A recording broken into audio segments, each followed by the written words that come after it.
The Bitcoin price escalation is going to happen, no doubt about it. Adam Beck, who was already mentioned in Satoshi Nakamoto's Bitcoin white paper, is now here in a TV interview saying that the bull market is just at the very, very beginning. We have a massive price increase ahead of us. The Bitcoin sentiment is really, really bad right now. And now one or two people will probably write down again, oh, the whole thing with the Bitcoin stuff, it's all over now, we're all going into the bear market. Now, Adam Beck says it's just beginning. We're not even in the bull market yet. He even says the bull market hasn't really even started yet. This is a mega crazy story here. But that's not all. A European central bank is now shocking the Bitcoin market with a massive statement. They want to set up a Bitcoin test portfolio. In addition, a clear distinction is made between Bitcoin and other cryptocurrencies. And it even says here that Bitcoin can further strengthen a country. Let's take a look at what this statement is all about. From the Czech Central Bank, which now seems to want to dive massively into Bitcoin and set up a test portfolio. This all comes from the Czech Central Bank. And it even looks like there are pioneers at the central bank level in Europe who want to hold Bitcoin and are speaking out about it again. This isn't the first time someone has spoken positively about Bitcoin. The ECB definitely doesn't like that. Christine Lagarde has clearly distanced herself, saying that she doesn't think Bitcoin is a good idea. And she also has a meeting with the head of the central bank, Michel, speaking of the Czech Republic, but for them, it's still out of the question to implement Bitcoin or anything like that. In addition, we now have a new statement from the ECB, which clearly shows that the ECB has no plan of what they are doing. And they even confirm here that they are currently at a loss about how central bank policy in Europe should proceed. And we have an absolute Bitcoin bull now as the new Secretary of Commerce in the US, who claims to own several $1 million in Bitcoin. Absolutely crazy. Before we dive into the whole central bank story, let's take a look at this first. Here we have Hardware Ludwig, who is well known as a massive Bitcoin bull. He has been on several podcasts and has repeatedly said that he is massive Bitcoin bull. And he is now the new Secretary of Commerce. And that just fits into the whole story that's going on here right now, that we have a Secretary of Commerce who is pro-Bitcoin, SEC people who are pro-Bitcoin. That means all the major positions are now filled by Bitcoin bulls. And it just keeps going. More and more Bitcoin bulls are joining in here. Now the question is, okay, will there eventually be a strategic Bitcoin reserve, or is that it? So we just have all these Bitcoin bulls in the administration team. But in the end, nothing really happens here. But that's what is currently being evaluated. So you can definitely be very curious about how this will unfold over the course of the year. Because I'll say it again, even if Donald Trump isn't super bullish on Bitcoin, the administration team will still talk to him, put some pressure on him and say, hey, Donald, what's the deal? When are we going to start a stockpile, or what's going on? With the Seven Wealth Fund, we're finally going to make this happen. And that's really, really exciting. And we really need to keep a close eye on this. And now we really need to take a look at the Czech Republic. We recently got the news that the Czech Republic really wants to push forward. And the Czech Republic is also well known. As a Bitcoin country, they've released the first hardware wallet, the TREZOR hardware wallet. I'll also put a link down below where you can buy a TREZOR hardware wallet. I always recommend it. This is an absolute OG product. Here, with the code Bitcoin Hotel, you even get 10% off on a hardware wallet. So they launched the first hardware wallet in Europe. Then you'll find a huge Bitcoin conference, the largest European Bitcoin conference of every state. They've made other massive strides in innovation in relation to Bitcoin. And now the central bank wants to hold Bitcoin too. And that's something different from what's going on here in the U.S. In the US, Donald Trump wants to build a stockpile for the country, and the states want that too. Hold Bitcoin, and the sovereign wallet customer wants to hold Bitcoin. But the Federal Reserve doesn't want to hold Bitcoin. Jerome Powell has already said that. And here in the Czech Republic, the central bank actually wants to hold Bitcoin. And a statement by the director of the Czech National Bank went viral because he once again spoke out strongly in favor of Bitcoin and positioned himself strongly in favor of Bitcoin, and once again made his position clear. And what's crazy is he's not just advocating for Bitcoin, but he's also distancing himself from cryptocurrencies. He says here, I'm starting off very generally. If you want to invest in crypto assets, be extremely careful. The market is still in its infancy. So he made it very clear that it's very, very dangerous here.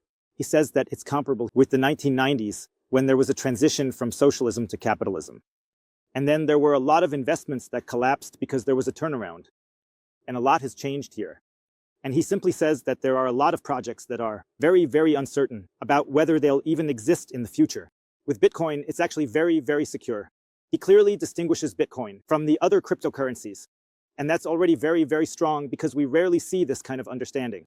And now comes his strong statement. He says here, with Bitcoin, the situation is different. It should not be lumped together with other crypto assets. We, as a central bank, should study it and explore the technology it's based on. Investigating Bitcoin won't hurt us. On the contrary, it will strengthen us. And that's important. That means you don't have to immediately say, okay, hey, we're going all in Bitcoin now. But at least to investigate it here or to be open to Bitcoin, that's an absolute no-brainer. And here in Europe or at the European Central Bank, the ECB, they generally say, no, we're not doing Bitcoin at all. It's somehow not liquid enough. It's just for criminals and stuff like that. You just put a general stamp on it and says, no, we're not dealing with that. And here in the Czech Republic, we have now really reached that point. And he says here, hey, we're at least evaluating it, just like they're doing in the US now. That's definitely a much, much better approach.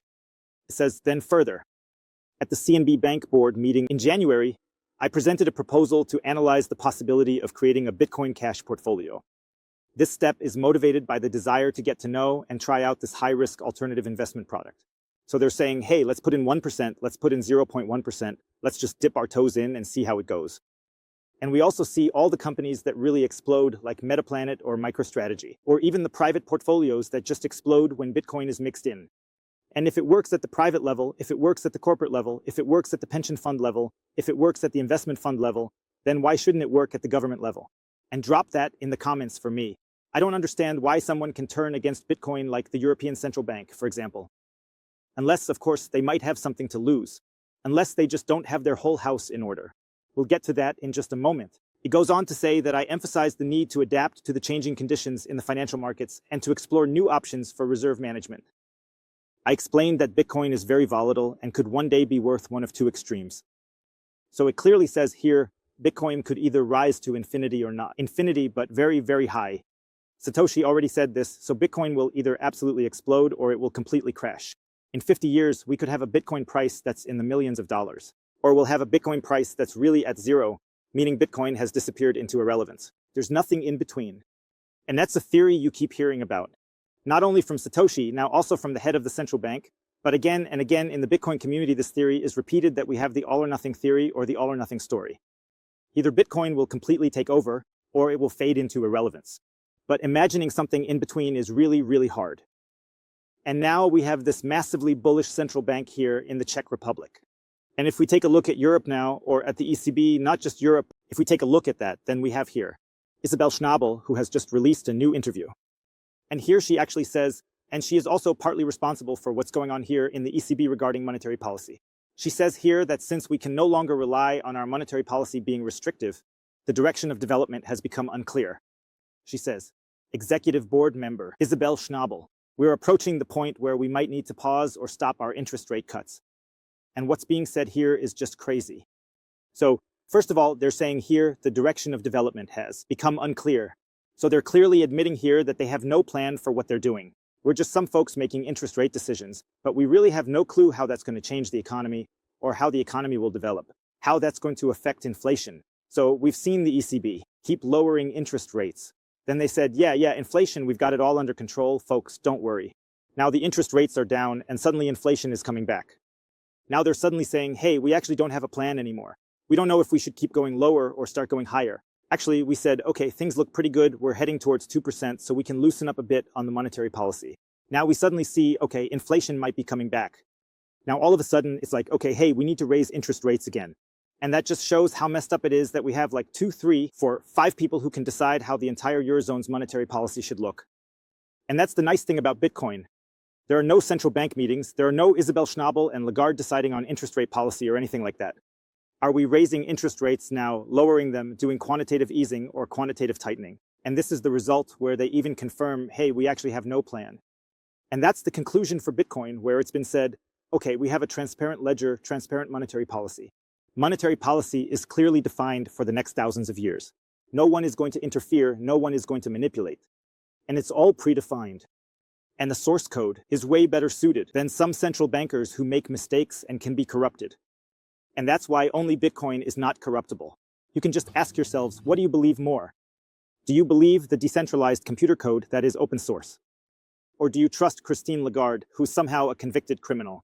Do you trust a central banker more, or do you trust an open source Bitcoin code more? Feel free to drop that in the comments below. So I know what I'm choosing here. And then there was really a killer statement here, because this is really important to take away. Now there are all these crazy things happening. The central bank is speaking out for Bitcoin. But we still don't see the Bitcoin price escalating massively. And everyone is kind of just waiting.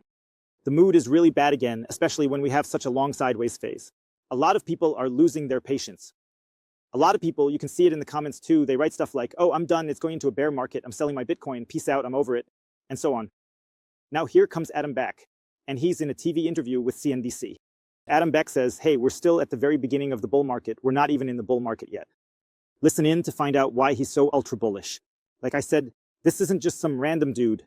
This guy is mentioned by Satoshi Nakamoto in the white paper. Well, it's hard to predict the timing, but I think we're certainly in the early stages of a bull market at this point. You know, typically the bull market cycle lasts for a certain period after the halving, and so we're still in the early innings. I think there's very stiff inflows from ETFs buying about 2 times the Bitcoin mined per day, MicroStrategy and the other Bitcoin treasury companies buying another 2 times, and the retail buyers and dollar cost average investors. So really there's a lot of inflow. I think, temporarily there's some consolidation because some earlier investors, sort of midterm investors, profit taking. But, that overlay would set us up for a price where you start to see Bitcoin competing with gold, perhaps pulling money out of gold ETFs into Bitcoin ETFs. And then, of course, if the treasuries come in, like the sovereign treasuries, the Bitcoin reserves, that would be something where you'd see sovereign competition. As soon as one of the bigger countries jumps in, I think the others will feel forced to follow suit. So that would, all bets would be off if that happens. Now, of course, institutional adoption, I think the family offices are faster, more agile, but the institutions are in play. You can see that the ETF 13F filings, which shows you the institutions that have bought Bitcoin via the ETFs, is about 30% institutional. I think there's a lot more capital in the institutional space of pension funds and mutual funds, so there's a lot of room for capital to come in this cycle and into the next cycle. So it clearly confirms here the Bitcoin explosion hasn't really happened yet. The bull market is still just at the very beginning. He's still looking at different things. One, he's saying here, hey, we've got really, really good ETF inflows. The ETF inflows are twice as high as the Bitcoin being mined each day. Then we have MicroStrategy. The MicroStrategy purchases are also twice as high as Bitcoin is bought per day or per month, depending on how you look at it. Then he also says that in the long run, Bitcoin will compete with gold. So the next opponent of Bitcoin coming up here is gold. Bitcoin definitely has the potential to compete with gold. He's talking about institutional adoption. And then he also mentions later that this whole thing will also be raised regarding the Bitcoin Reserve and the 7 Wealth Fund story. That means different countries will start competing with each other. If any Bitcoin Reserve gets established here, then other countries will start thinking, hey, the US has a reserve now, maybe we should do that too. That's the national bank state FOMO that can kick in. Then he also talks about the state funds, that there could also be some competition between the different state funds like we've seen in Abu Dhabi, which is also being evaluated in the US, whether to create a Bitcoin state fund or a state fund that includes Bitcoin here. And that's a very, very bullish outlook from Adam Back, which also gives confidence that the bull market is not over here because, as I said, there are more and more people who see the bull market as over. They say, hey, this is the absolute correction, and now it's just going down and down. No, Adam Back, who's been through so many cycles already, clearly says, folks, the one who's holding on now, the one who's riding this out, is going to benefit later because the Bitcoin explosion is still ahead. We haven't really seen that yet, the really crazy stuff. Folks, if you want to buy Bitcoin, some customers can click the link to get in. You can buy Bitcoin really easily, safely, and simply. Here, you can get up to 20% off the fees when buying Bitcoin with the code. Let me know what you think about the massive statements. See you later. Peace out.